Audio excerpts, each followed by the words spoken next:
আলহামদুলিল্লাহ আলহামদুলিল্লাহ। শরবত বিতরণ করা হচ্ছে। আপনারা দেখতে পাচ্ছেন আমরা রয়েছি পতাকাটা গোল চত্বরে, শেখ রাসেল স্কোয়ার। এখানে কিন্তু সাধারণ মানুষের মাঝে, পথচারীদের মাঝে কিন্তু তারা শরবত বিতরণ করছেন, একটু স্বস্তি ফিরানোর জন্য, একটু তৃপ্তি দেওয়ার জন্য তারা কিন্তু এই উদ্যোগ নিয়েছেন। পাথরঘাটা পাবনা বেতাগীর মাননীয় সংসদ সুলতানা নাদিরার পক্ষ থেকে ছাত্রলীগে এই আয়োজনটি করেছে।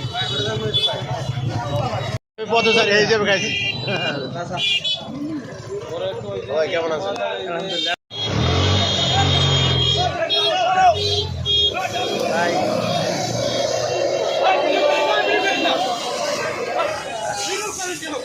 তারা করে যাচ্ছেন।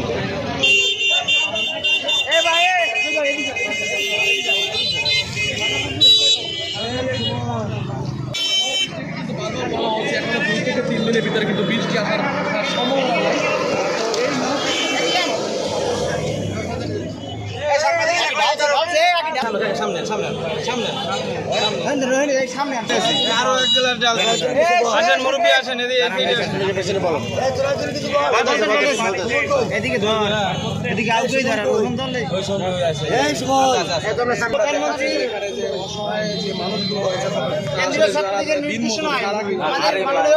প্রধানমন্ত্রী দেশরত্ন শেখ হাসিনার আস্থাভাজন এই জনপদের উন্নয়নের কাণ্ডারি সুলতানা নাদিরা কাকি 110 বর্গ 2 আসনের মাননীয় সংসদ সদস্য, তার সহযোগিতায় আমরা এই গরিব অসহায় মানুষের, তৃষ্ণার্ত মানুষের একটি শরবত বিতরণ করতেছি।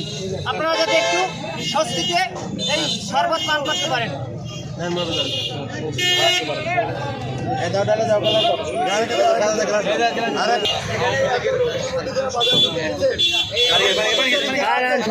তাদেরকে একটু স্বস্তি দেওয়ার জন্য, গরম থেকে নিষ্কৃতি দেওয়ার জন্য, দাবদাহ কমানোর জন্য এবং শরীরকে ঠান্ডা করার জন্য, যে কেউ যেন অসুস্থ হয়ে না পড়ে, এই জন্য আমরা আওয়ামী লীগের পক্ষ থেকে সুলতানা নাদিরা এমপির সহযোগিতায়, প্রধানমন্ত্রীর নির্দেশে তাদেরকে আমরা এই ঠান্ডার শরবত পান করাচ্ছি এবং পাশাপাশি ফায়ার সার্ভিস এখানে পানি দিয়ে সমস্ত এলাকায় যে রাস্তাঘাট, এটা পানি দিয়ে যে একটু মানে স্বস্তির ব্যবস্থা করতেছেন।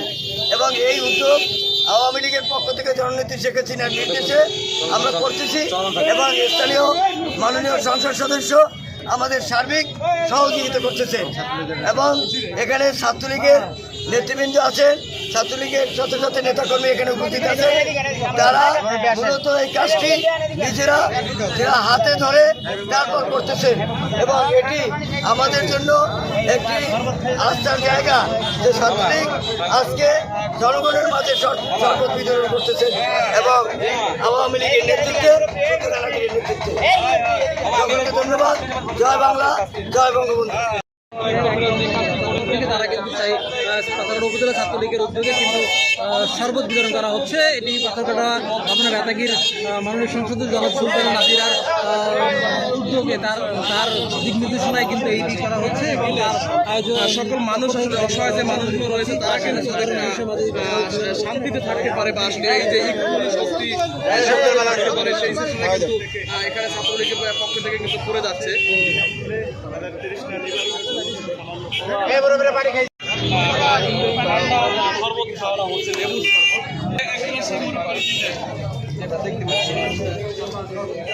সেই পথচারীদের মাঝে কিন্তু শরবত বিতরণ করছে পাথরঘাটা ছাত্রলীগ।